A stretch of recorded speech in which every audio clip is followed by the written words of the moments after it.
Am I my brother's keeper? Yes, I am. Am I my brother's keeper? Yes, I am. Am I my brother's keeper?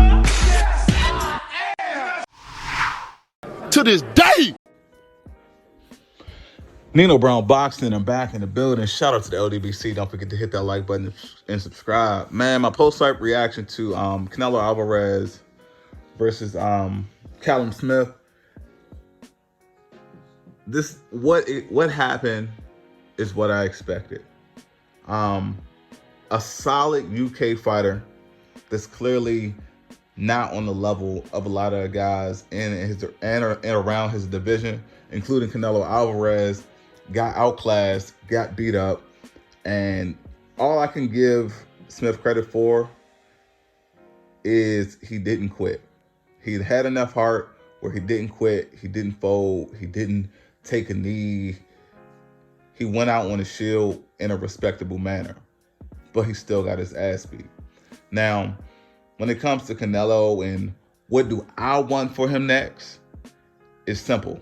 I want Canelo to fight better competition, more athletic competition, guys that are stylistically a threat to Canelo Alvarez. So I feel like the David Benavidez, the Caleb Plants, the Jermall Charlos of the world, all of these fights would be great matchups, and I feel like they'll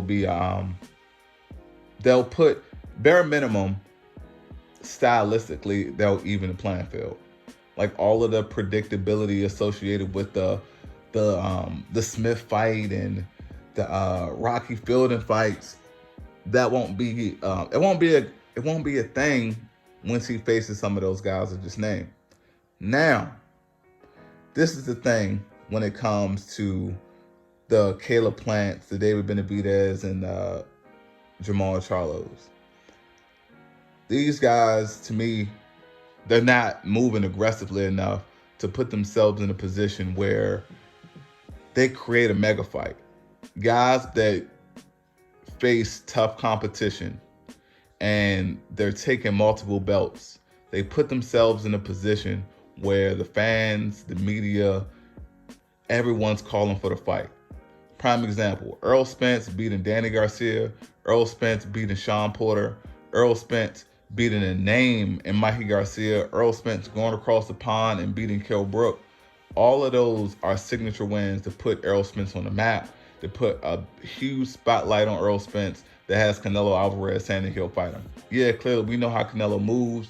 He's a bigger guy. Errol's coming up in weight, but Errol has a resume. Errol has a fan base. Errol has significant numbers that make him and Canelo clashing a mega fight. When we're looking at Jermell Charlo, we're looking at Caleb Plant, we're looking at David Benavidez, none of these guys have a Sean Porter, Danny Garcia, or a Kell Brook signature win on their resume. And we're talking about at their current weight class.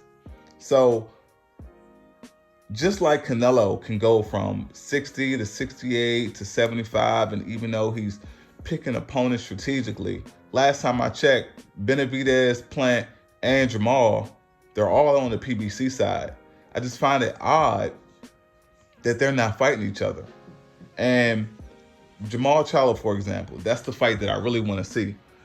It doesn't make sense to me why Jermall Charlo doesn't go up to 168, challenge Benavidez and Caleb Plant. If Jermall Charlo can pull that shit off, take away the belt from Caleb Plant and beat the guy Benavidez and never lost his WBC belt in the ring, it only makes sense. Like, it's Canelo he's holding these belts in multiple weight classes. As far as I know, when it comes to any of the major belts, nobody at 160, 168, or 175 are holding major belts in multiple weight classes. And it's not like they don't have the freedom to do it. These sanctioning bodies are ordering fights mandatory once a year, and all of these voluntary defenses or filler fights or tune-ups, why not make a mega fight? Why not make a clash? I mean, Caleb Plant and Jermall Charlo for 2021 would be an extremely exciting mega fight.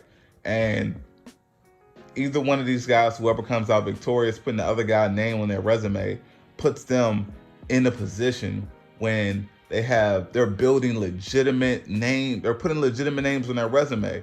It just seems like people don't want to go through the gauntlet. Now, the part about this shit that's odd to me is I hear people when it comes to Errol Spence and Terrence Crawford. They say Terrence Crawford needs to fight someone. His welterweight resume is weak. He needs to face a Sean Porter. He needs to face an Ugas. He needed to some shit like that. You know, somebody that would boost him up. They're saying that the people that he's faced now aren't blockbuster enough. They're not notable enough names where he can command a fight with Errol Spence immediately. And if you feel that way, the same shit goes for Jermall, for Caleb Plant, for David Benavidez at their weight classes. None of these guys that people are saying will be great fights for Canelo, with 3 of these names being on PBC, none of these guys have fought each other. So I just find it to be wild that one end you say, oh yeah, a guy like Terrence Crawford, his 147 resume is weak. He needs to face someone. Well, the same shit goes for these other guys too. And at this situation, they're all on the PBC. Imagine a Jermall Charlo with Plant and David Benavidez on his resume with wins. To me, that puts him in the driver's seat, and nobody in and around that weight class is putting up significant wins like that. Or prime example, Danny Jacobs, he's at 168. He barely won his last fight against Gabe Rosado. I mean, even if you don't get Canelo right away, if it's a beat Caleb Plant and now I have 2 belts and say, hey, Danny, you can fight me at 160 or 168. You can challenge me for my WBC title at 160 if you ever want to come back down. Or you can challenge me for my IBF title if you want to fight me at 168. That's leverage. Putting a name like Danny Jacobs on your resume, especially at this opportune time, is perfect. And then if you want to top it off with a David Benavidez, obviously you can't make a guy like Canelo face you. But putting on these type of performances back to back to back, stacking your resume, at the end of the day, Canelo moved funny. He drained guys. He failed drug tests. But the one thing Canelo made sure he did, he stacked his resume. He put names on his resume. And people always talk about across the street bullshit and come over here. Well, Jermall Charlo, David Benavidez, and Caleb Plant, they have an opportunity to face one another, to put some legitimate names on their resume, but they're not making it happen. So my take on this is, yes, Canelo needs to face these guys, absolutely. But at the same time, while Canelo needs to do his part, they need to do their part as well and make themselves a lot more desirable.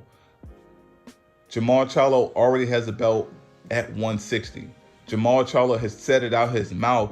He has no problem moving up to 168 to make the big fights. Well, if that's the case, Jermall, be more vocal about Canelo. Go face a Caleb Plant.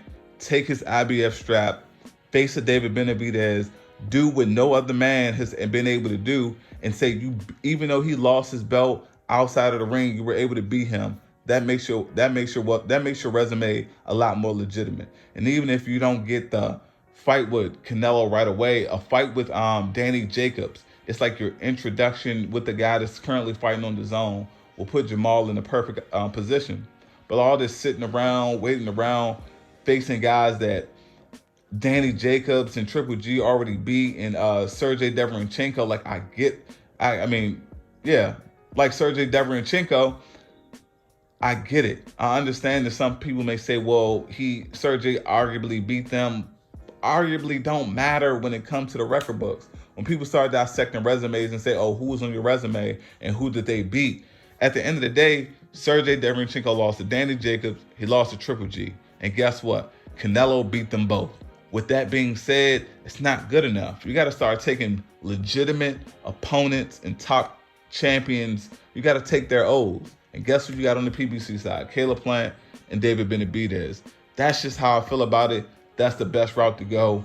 Clearly, waiting it out has not been working. Demetrius Andrade fight hasn't happened. The Triple G fight hasn't happened. Canelo fight hasn't happened. All of those guys fought on the zone. You're calling all of them out. But guess what? You had people on your side of the street, on the PBC side, at a weight class that you've said that you will go up to and to face the top guys will make that shit happen. That's what I want to see. I feel like Jermall can beat Canelo, but just like Terrence Crawford should improve his resume. Despite the fact that he was undisputed, Jermall has never been undisputed at any weight class. He has people on his side of the street that he can actually do that with. Why am I not hearing Jermall call him out? That's just my take on it. Yes, I want to see the fights, but two things can be true. Canelo could be moving like a hoe, and Jermall Charlo can improve his resume, improve his style, and put himself in a position where facing him is high risk, but also high reward. That's just my take on it, guys. It's Nino Brown Boxing. Shout out to the LDBC, and I'm out.